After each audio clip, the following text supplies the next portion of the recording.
Alright guys, and welcome back to another Borderlands 3 speculation video. This one isn't necessarily based off of any evidence I have found, but it is something that I wanted to discuss because I think it's a mystery that we still don't know a whole lot about, and I've been pretty curious about whether or not it will be addressed in Borderlands 3, and I'm seriously hoping it will. So the Seraph Crystals that were introduced in the Borderlands 2 DLCs are a mysterious currency similar to that of Eridium, and they're only obtainable in Ultimate Vault Hunter mode, or if you want to count the Tiny Tina Loot Explosion machine, you can get them in any mode if you use that machine. I feel like they were introduced and no one really thought to question their origins or their place in the Borderlands universe, or if there was even any lore surrounding them. I think a lot of people just took to the idea of the crystals being a new currency that allows us to purchase some awesome new weapons and were like, okay, that's cool, but didn't really think what their place was in Borderlands. So for example, we know a lot about Eridium, we know about its origin, we know about its connection to the Eridians and the Vaults, but Seraph Crystals are something that we don't necessarily hear a lot about in the lore, and we don't get many lines about. But that's exactly why we're here to question it. What place do Seraph Crystals have in the Borderlands universe? What do we already know about them, and will we learn more in Borderlands 3 and beyond?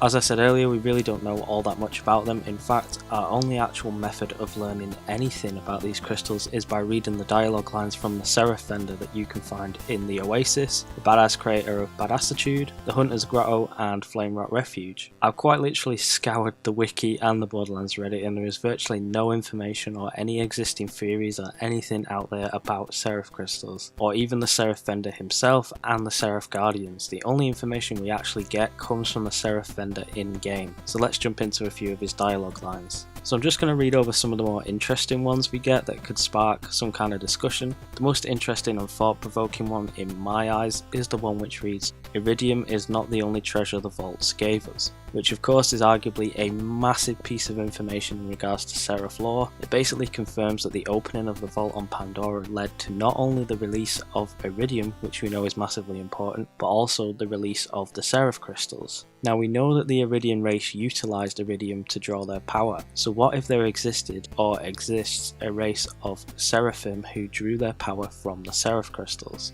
Now once again I did a lot of digging online with what the word Seraph actually means, where it originates from, how it ties into mythology and religion, because as we know, Borderlands takes a lot of inspiration from Greek mythology, but I couldn't find much to link it back to Borderlands. So a Seraph is a very important angel of the First Order, a heavenly human-like creature with 6 wings and a member of a group known as the Seraphim. Now at first I got pretty excited there because it actually said they are 6 winged beings, and I thought it meant that there are 6 winged beings, and obviously we know there's 6 Sirens, but what it means is that they are beings with 6 wings, so that otherwise that would have been a connection to Borderlands that I could have made, but unfortunately, yeah, they're beings with 6 wings. So within the world of Borderlands, it could be possible that the Seraphim and the Eridians are 2 separate rivaling races within the Borderlands universe who were both imprisoned inside the vaults. We know that Sirens have a strange connection to Eridium and can use it to enhance their powers, and many theorise that Sirens were created by the ancient Eridians as a weapon of some sort. So let's say that in conjunction to this, the Seraphim created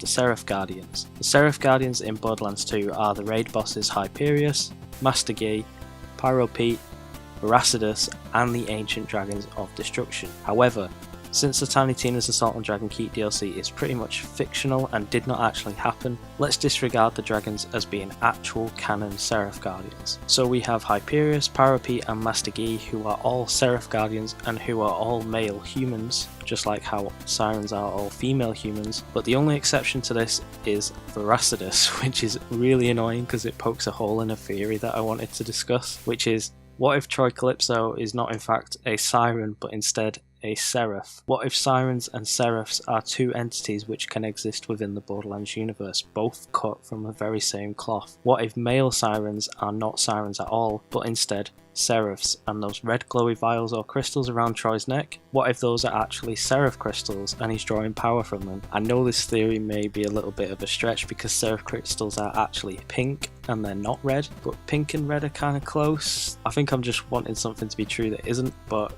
yeah. That could have been quite an interesting approach for them to take, but I don't think that's the route they're going to go down. It's something cool to consider.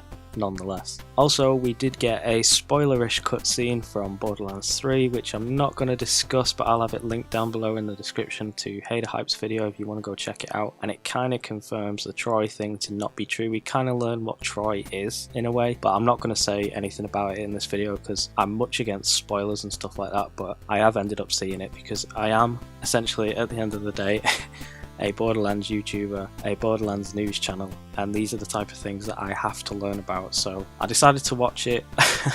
And yeah, we can disregard a bunch of different Troy Calypso theories right now. But anyways, let's jump into more of the Seraph Vendor's interesting dialogue quotes. So other interesting lines include, "I know something you don't know.